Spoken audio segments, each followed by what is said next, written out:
Trump అంటే ఎప్పుడు ఏదో ఒక సంచలనం క్రియేట్ చేస్తుంటారు, రైట్ ఫ్రమ్ మీరు క్యాంపెయిన్ విషయంలో కావచ్చు ప్రతి దాంట్లో.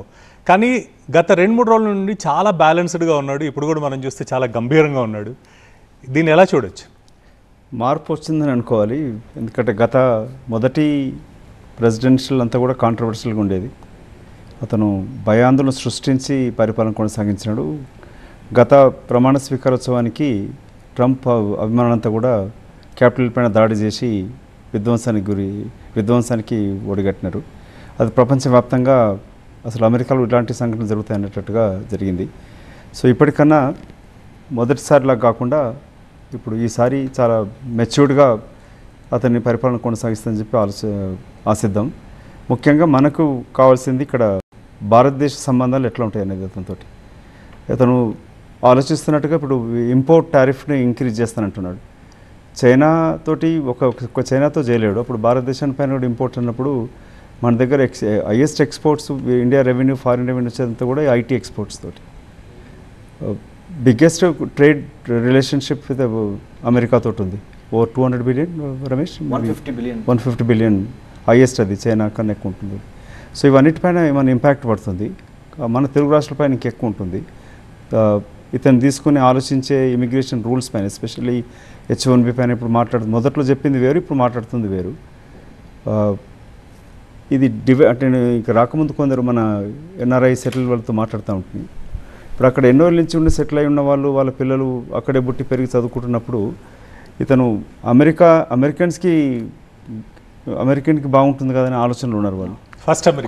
ఫస్ట్ అమెరికన్ అంటే ఇప్పుడు మన వాళ్ళు కూడా, అంటే సెటిల్ అయిన వాళ్ళకు కూడా మన పిల్లలకు బాగుంటుంది కదా, మనం సెటిల్ అయిపోయినాం, మన పిల్లలు ఇక్కడ చదువుతున్నారు, ఉద్యోగాలు లేకపోతే కష్టం అవుతాయని ఆలోచనలు ఉన్నారు.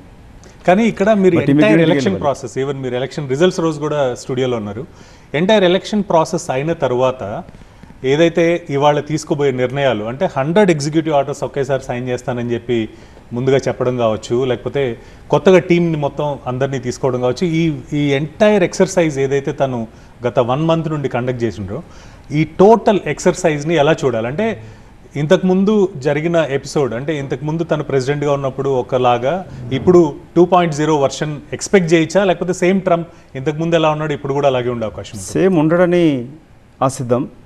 అందరికీ యాంగ్జైటీ ఉంది. నేను I was talking to few మాట్లాడేటప్పుడు అక్కడ దే బయింగ్ గ్రాసరీస్ అని చెప్పినాడు. ఎందుకనంటే 20 తర్వాత రేట్లని పెరిగిపోతాయి. అట్లాంటి యాంగ్జైటీ ప్రజలలో వచ్చింది.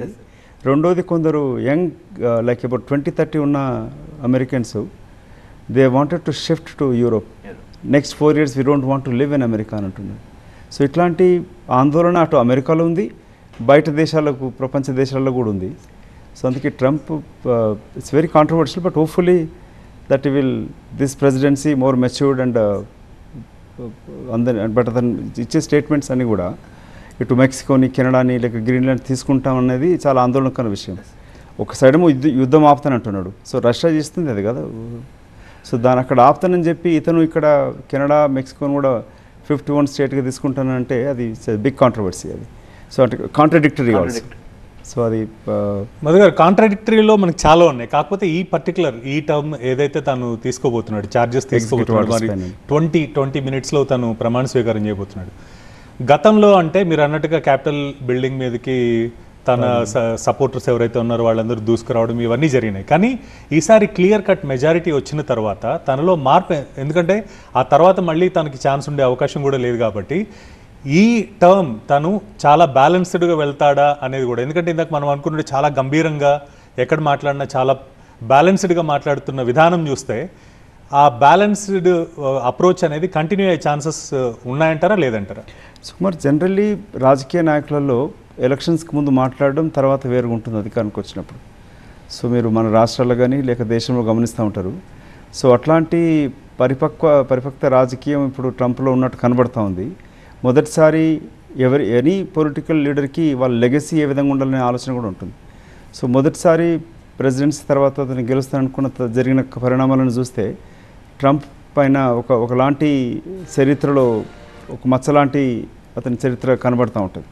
సో ఈసారి అట్లా లేకుండా బాగా పనిచేస్తారని ఆశిద్దాం. ఎందుకంటే America is obviously any incident whether it is economy or political decisions of US president will effect entire world కదా. సో అది మన దేశంగా ప్రపంచ దేశాలపై ప్రభావం ఉంటుంది కాబట్టి. కానీ అతను నియమిస్తున్న నియామకాలన్నీ గమనిస్తుంటే కూడా చాలా కాంట్రవర్సీగా ఉన్నాయి. అతను ఇండియన్ ఆరిజిన్ క్యాష్ పటేల్ అతన్ని FBI డైరెక్టర్గా పెట్టుకున్నాడు.